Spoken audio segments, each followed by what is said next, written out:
This is Dr. Mark Rohde. I'm a psychologist who works with recovery issues. Today the subject is getting a job when you've got little or no experience in the workplace. If you don't need a job, you can probably end this podcast now, but thanks for listening. This podcast mainly applies to younger people in recovery who need a job. Hunting for a job is often scary. Most of us hate rejection, and we try to avoid things that create discomfort. Beyond just looking for a job, the idea of dealing with customers, coworkers, and bosses can be intimidating. The idea of learning new skills demanded of a job can also be challenging. Frankly, many younger people see entry-level service jobs as being beneath them, or just not worth my time. To that I say, yeah, but you gotta start somewhere. It'll be a whole lot easier to get another job if you've already demonstrated positive work experience. Okay, so let's do it and make it as easy as possible. Many of the ideas here may sound a bit odd and are rather manipulative, but they work really, really well, especially for jobs in food service and retail. Many job applications are now online, and I'd encourage you to fill them out just as completely as you possibly can, but don't imagine that that's all you'll need to do to land a position. Wait about 3 days after submitting the application, go to the business, and ask for the name of the manager who's responsible for hiring.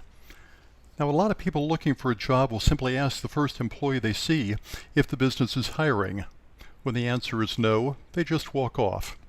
Bad strategy, because the employee isn't likely to know about upcoming business openings. When you find this manager, introduce yourself and use his or her name as well as your own.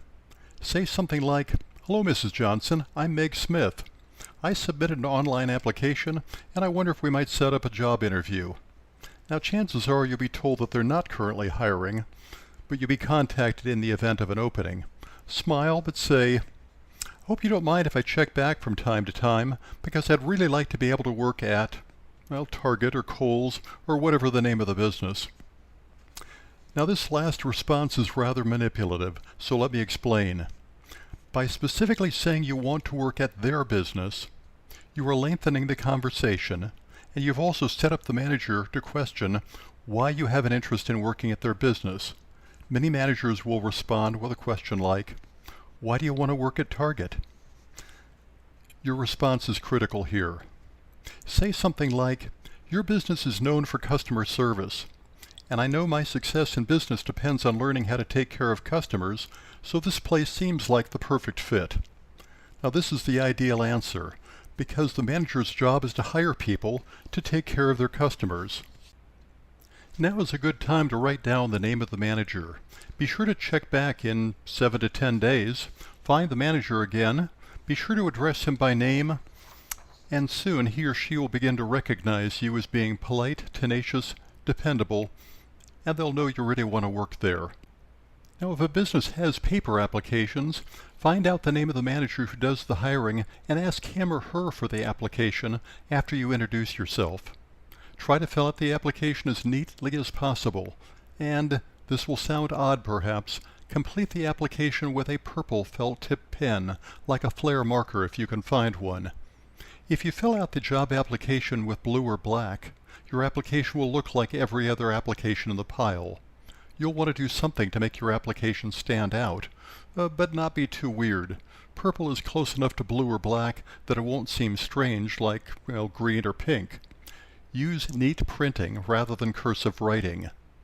You want your application to be as easy to read as possible, because managers tend to think that applicants with neat applications will make better employees. So make your application a masterpiece. When you turn in the application, be sure to turn it into the manager who does the hiring. Ask for an interview and let them know that you really want to work at their business. If you turn in the application to someone other than the manager, it's apt to go into a pile of applications that will never see the light of day. You will also want to give your contact information to every friend that you've got that has a job with a company you might want to work for. Be sure that your friend calls you the moment that a job becomes open, someone quits or gets fired. Be sure to ask about the expectations regarding dress, and then immediately go to that business to apply. If you just happen to show up looking for a job after someone has just been fired or somebody has quit, you might be working before you even fill out the job application. Now, one last piece of manipulation. If you're hunting for a job, it's often a good idea to dress in a manner that's very similar to the on-the-job dress of their employees. A manager will have an easier time seeing you as a potential employee if you already look like one of their employees. When you get a job interview, first go to the business's website to find out more about the company, its values, the things they take pride in, and how they operate. Be prepared to answer if the manager asks you to, well, tell me a little bit about yourself, or what makes you interested in working for us. Think of a couple of questions for the hiring manager to show you're interested in the company. Ask things like, what opportunities are there here for advancement? Or, what do you like about working here? Once you've got the job, plan to get there at least 15 minutes early, at least on the first day. Ask questions if you don't understand something. Ask for feedback about your performance. Seek advice on how you might do a better job.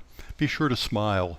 Be genuine and take care of the business's customers. Expect that some things may not go right at first. If you make a mistake, own it and work toward improvement. You'll acquire the skills you need over time. Understand that most of what leads to success in employment is in maintaining positive relationships. Having the right skills can be important, but relationships and a positive attitude are typically a lot more important. That's it. See you next time. Happy job hunting.